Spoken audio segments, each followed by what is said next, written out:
Alrighty, it's another episode of the Callie Chronicles. Before we get into the tracks, I wanted to give you guys a little kind of an update on a track I did last year. Of course, you don't know about this track, but it's kind of some good news for Callie. This was a track we did in October last year. We kind of figured this was a high shoulder shot, low odds of recovery. So, but we took the track anyway. Anyway, we tracked for quite a while and finally called the track and decided that it was indeed a non-lethal hit. Reaching out to some of the hunters I tracked for last year just to confirm some of my data for my spreadsheets, this particular hunter made note that he indeed got trail cam pictures of the buck we tracked last year a week after we tracked it, and you can see in the photo the injury, high shoulder shot. It's nothing but muscle up there, so it was a non-lethal shot, and it's good to see that deer did survive and didn't go to waste out in the woods. We're always glad to see that if we don't recover a deer. So let's jump into this episode's tracks. We're going to start off with track number 22.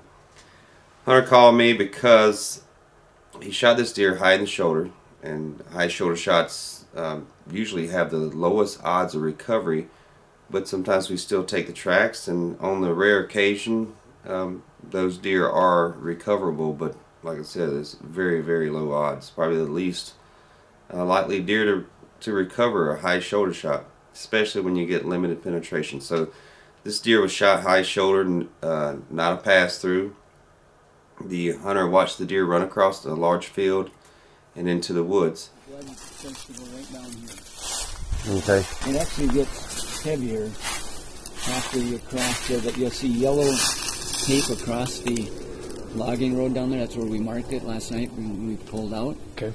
And it'll actually get heavier as you head up a very steep hill, and then that's when it's really heavy up there. And then does it go to the top of the hill and then start going back down, or is... Goes to the top of the hill, and then it crosses a logging road, and not long after it crosses the logging road is when we lost. Okay, and the last blood is marked with flagging like this? Yep. Okay. And then if she stays on it and gets us there, then we'll just let her keep trucking. And Yep. How much property do we have to work with? Do I have property lines to worry about?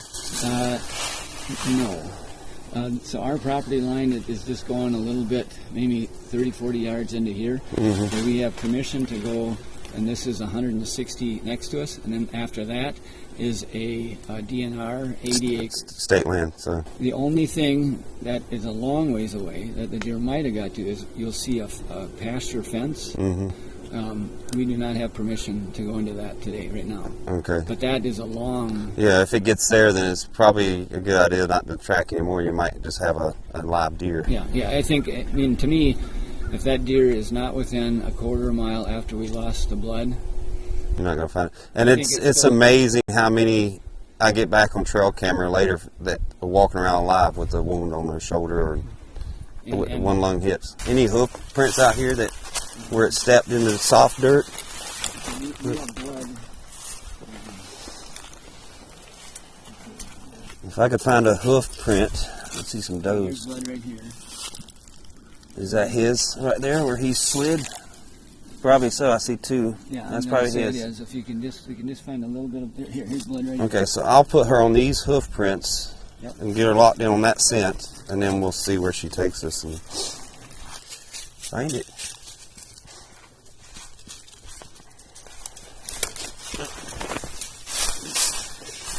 She'll stop sometimes and branch out, Okay. or she'll come running back, and I just stop and wait and see what she does. You kind of help me keep my eye out for blood, because like I said, I don't see it that good. See, like this right here, she may have been off the trail. She just did a exploratory. Yeah, I see the... All right, she's back on it now.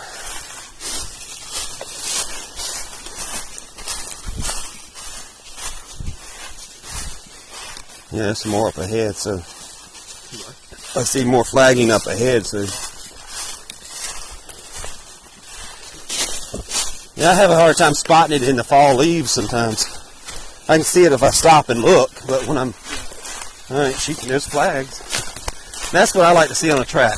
When the hunter marks the trail, then I don't have to hunt. There's a good fair amount of blood right there.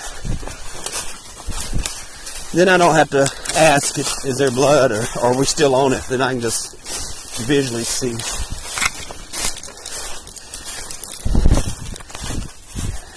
Good girl. Hey,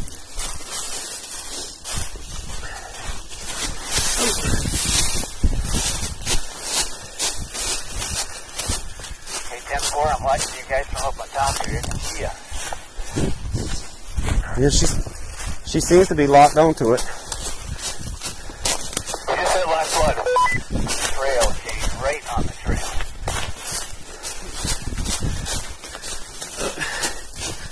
Is that blood there on that leaf? Oh, hate these hills.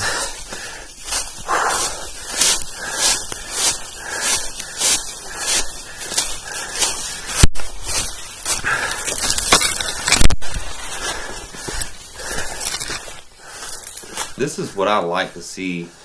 This might be a little bit overboard, but a well-marked last blood spot, so that the handler, me and Callie, when we approach it, we know that we're on our own after this point. And Callie stopped there and sniffed around a little bit, and then proceeded to go through the woods until we hit a property line. Come here, girl. All right. I think, Shane, that deer probably went close to a half mile after I shot it. I'm not convinced that deer's going down. Well, that's your call. I mean, I'm here until you call the track.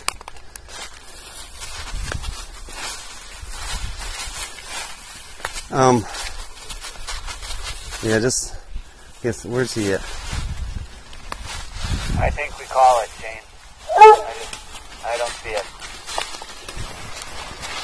And you're going to continue to run trail cameras, right, for the next few weeks, just in case he pops back up? Oh yeah, we have a lot of trail cams around trail cams around our land, so we'll definitely be able to get on the trail cam, no doubt. Do you have this buck on camera already, if he's a regular to this property? We do, for sure we do. We've seen this one before. Okay.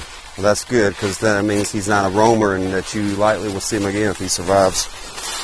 A week after we did this track, we got an update from the hunter. He saw the same deer from the same stand location, and he was tending a doe. And he said he could see the wound on the side of the deer, and the deer looked fine. So this is a deer that indeed survived. We called the track after hitting that property line a couple times, and we felt pretty confident that we weren't going to recover this deer. It's probably still alive, and a week later we got the proof that the deer was indeed still alive. So let's jump on over to track 23. A hunter called me. He hit the deer low in the body. Thought maybe back a little bit, liver shot perhaps. He tracked the deer quite a little ways all the way to a county road. He wanted to know if I could continue the track for him, and I told him, of course, but we need to get permission from the neighboring landowner across the road. Got permission, brought Callie in that night, because we wanted to give this deer plenty of time. If it was a liver shot, we wanted to give it at least 6 hours. I was able to get out there that evening and begin the track. Let's see here, I think the track, how old was it? Yeah, 11 and a half hours old, and there's nothing wrong with that. We give it at least the 6 hours for a liver shot, and if you hit a little farther back gut, then you want to give it about 12 hours. So we were right at that 12-hour mark, so we should have been good. Callie, so this is the trail that goes right through there? Callie, you ready? Come here, girl. Let's find it, girl. Let's find it. Find it. Where's the arrow? Straight up through here. Oh, I see it.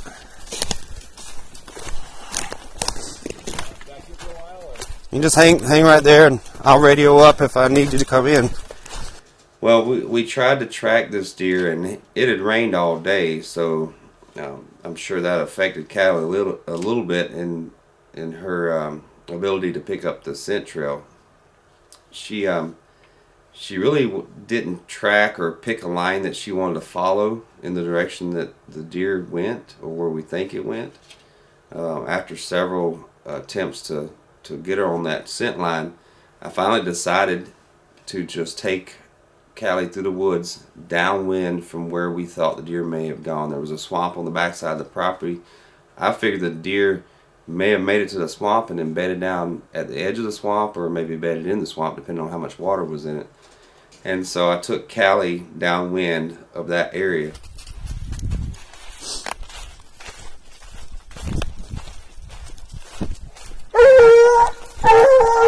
Easy. Easy. I see deer eyes. That's why she's barking. Can you repeat?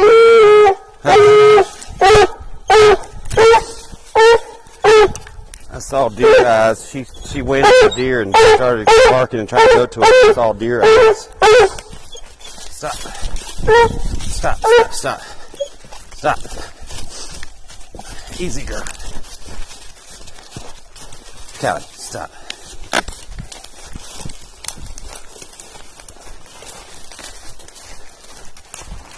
It was standing right on the edge of this marsh in these trees here, somewhere in this general area.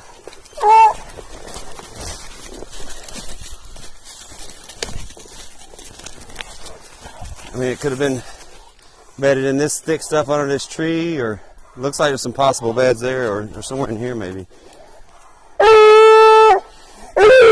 You got blood? That's your deer then. Where's that? Oh yeah. Well, good girl. Your deer's alive.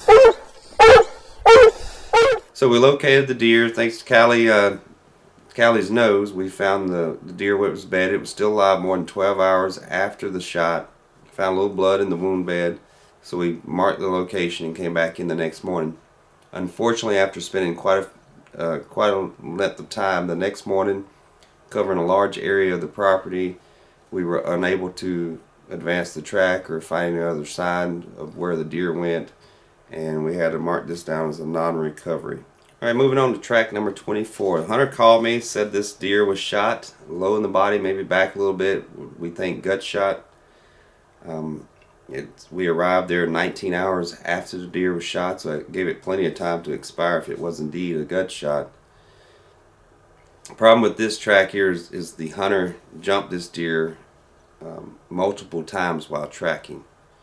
And I'll give you a little bit of advice. When you shoot a deer and you don't make an ideal shot, or you don't put the arrow exactly where it needs to be, you can't go in there and tracking this deer any sooner than what the injuries dictate. Gut shot, you need to wait about 12 hours. Liver shot, at least 6 hours. You need to give these deer time to expire. And in the case of this hunter, he had to work the next morning, so that was kind of his reasoning to continue tracking. But I'll tell you now, I hear all kinds of excuses why hunters continue to track. They're worried about coyotes. They have to work tomorrow. There's snow on the way, and they're worried about losing the blood trail. As I've said to many people, none of those factors is going to kill that deer any quicker. So you can continue tracking and jumping this deer, and all you're doing is ruining your chances of locating this deer. If you just back out when you make a bad shot, give the deer the appropriate amount of time to expire, usually you'll find it where you last saw it, or not far from where you last saw it. So just give these deer some time to expire, and you won't need a tracking dog to come in there and find this deer. But at any rate, he jumped the deer a couple times while tracking. He finally backed out. I brought Callie in there to pick up the track, and she struggled a little bit on this one here. She kind of wandered off in the direction of the blood trail. I usually start her back away from last blood just to see if she's locked onto the deer. She struggled a little bit to stay on the blood trail, but finally got her on at last blood, and she took me in a kind of a straight line direction. What deer typically do, they kind of head off in one direction, don't do a lot of weaving and cutting through the brush. They just kind of go in one direction.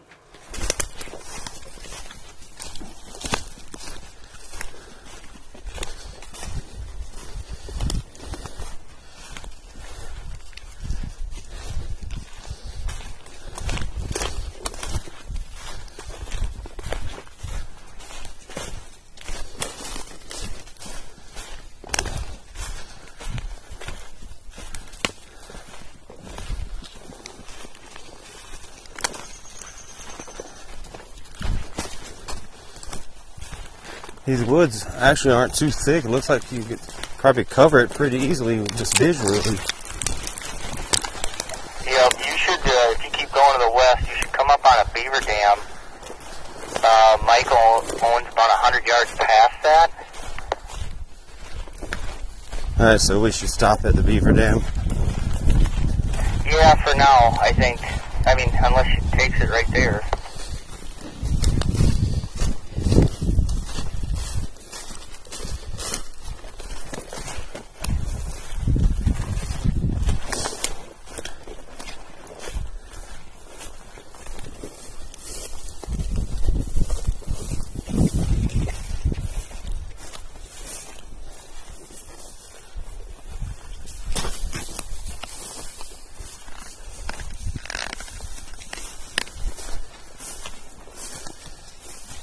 She took me on a deer trail that circles around the back of the beaver dam. Okay.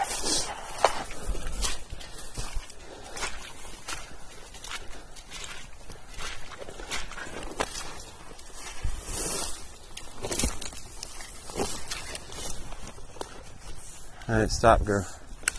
So how far in these woods past the beaver dam? 100 yards, or on the edge of the woods is his end of his? About 100 yards.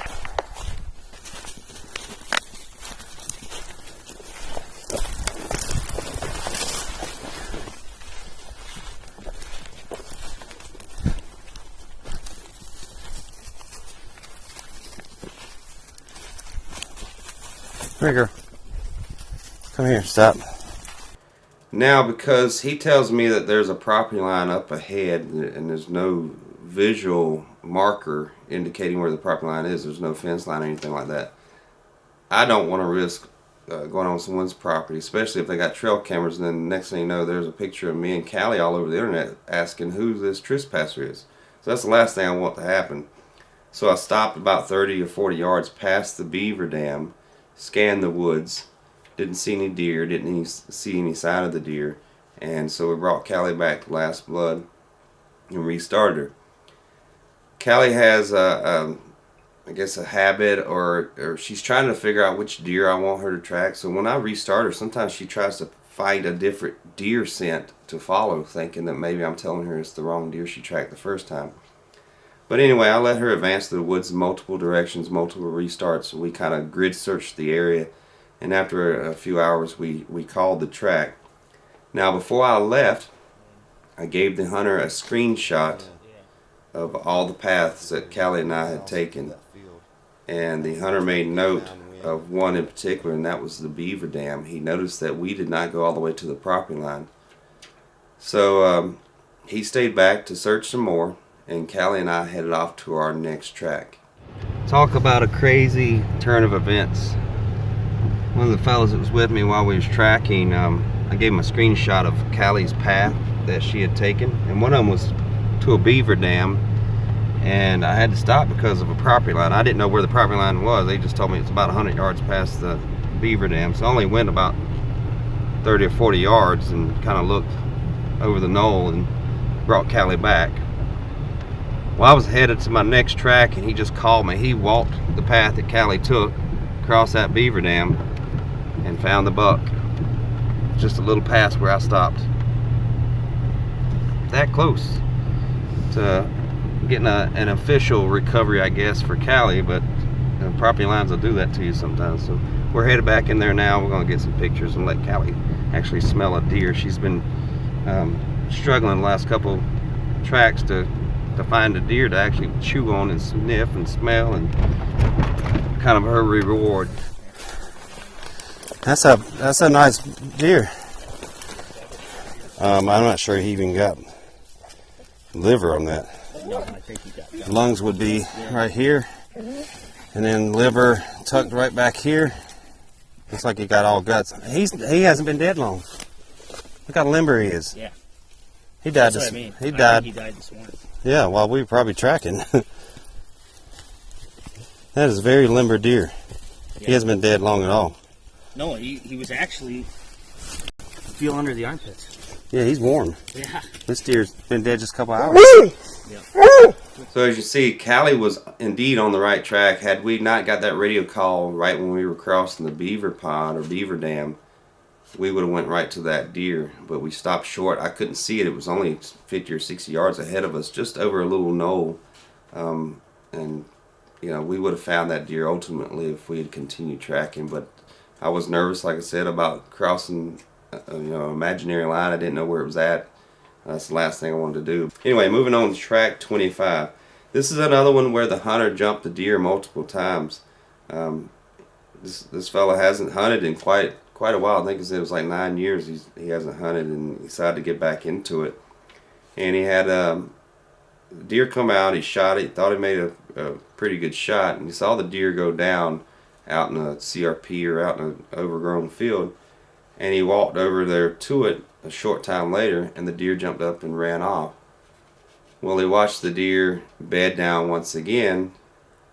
He gave it a little bit of time, and then he eased over there again, and sure enough, the deer jumps up again and runs off. I don't. It's a little mind-boggling sometimes why people jump deer and then continue to try and follow them. Obviously, the deer's not dead. You got to give them time. But at any rate, Callie and I came in there, and let's see how long this one was. I can't remember all this on the top of my head. So this one was 6 hours after he shot it. And we were guessing, or kind of taking an educated guess, that this might have been a liver shot, and it needed at least 6 hours. So I got there 6 hours after the deer was shot and began tracking. And Callie actually did pretty good on this track.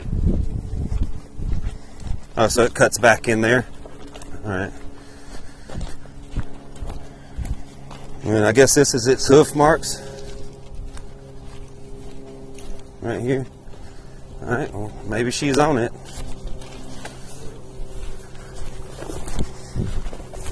Good girl.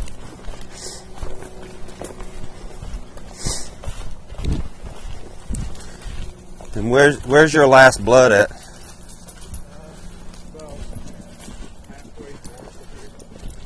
Which way's north? Okay. Oh yeah, I just came from up that way.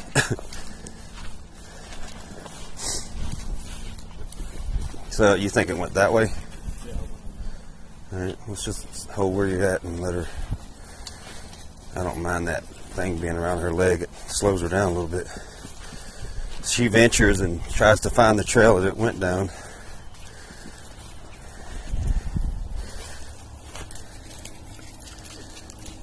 You're looking, huh? You can just stand exactly where you're at. You don't have to move around.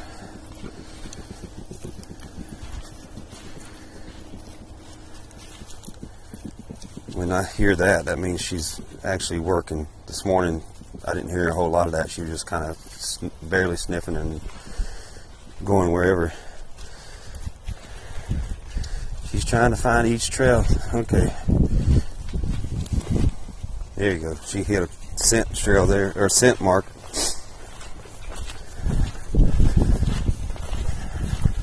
So she's still on it this way.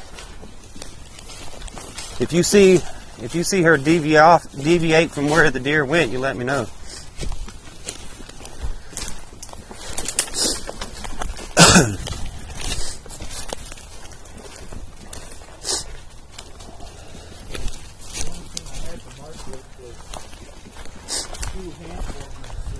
So, but they're white, so we're still in the right direction, correct?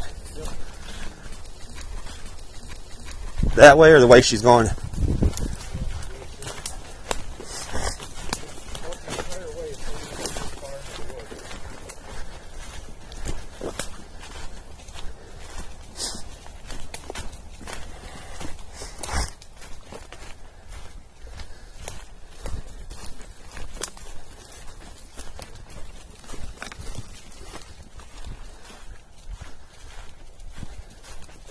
So hand warmers mark last blood. Is that correct? Hand warmers mark last blood? Are they laying right in the trail? Does Does it look like she's still in the right direction?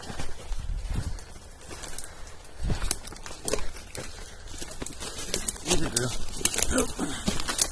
Let me took my hat off.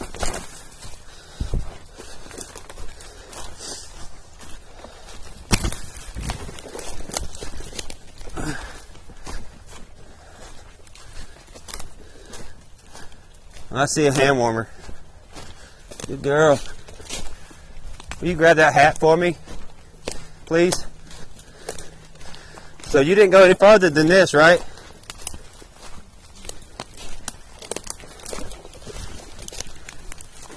What? Yeah, that's the last spot you went, right? Come on, girl.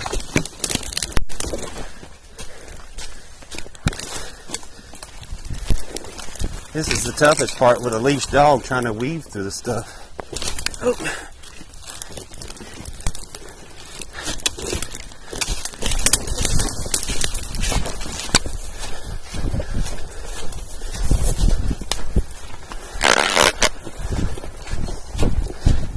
Past last blood, she took a turn to the right, hard turn to the right, and was headed towards corner of a cow pasture in a cornfield there, a little intersection. And I had the hunter come back and look for additional blood on that route. Well, I restarted Callie. This time she took that same path, but then she turned back to the, I guess it'd be the west or north. Anyway, she turned back in the original direction and was going up through the woods, and the hunter radioed to me that he found additional blood. So I stopped Callie and brought her back to check out these new clues. I have blood up here. I am to your east. So the deer went away from that last blood. Yeah, she was before. Cool, I'll bring her down. Come on, girl. Well, we continue tracking and searching, and then finally just walking in the corn looking for the deer, you know, in case it was out there in the cornfield. Then I decided to kind of to skirt the wood edge and get a little bit downwind of that block of timber and see if Callie could pick it up that way.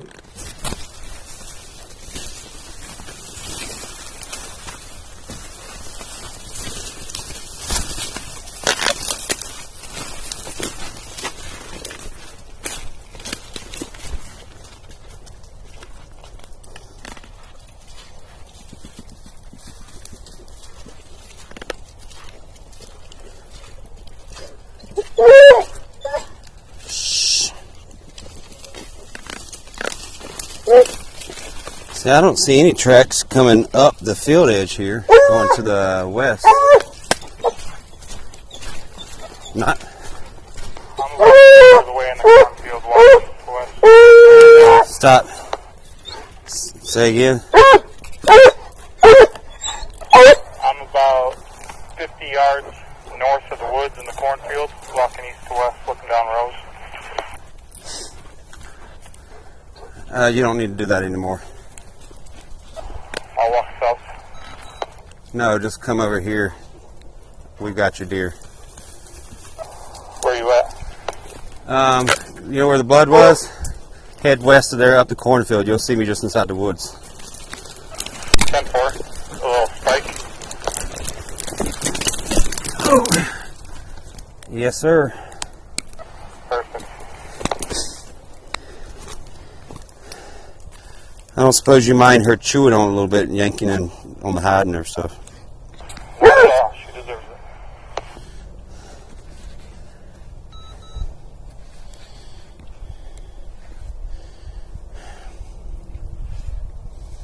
it. Looks like a pretty good hit. I don't know how it went this far. Can you give me a whistle? Dog bark, how's that? That grass up there. Say again? Must be in that grass. I'm in a thicket of prickly pears.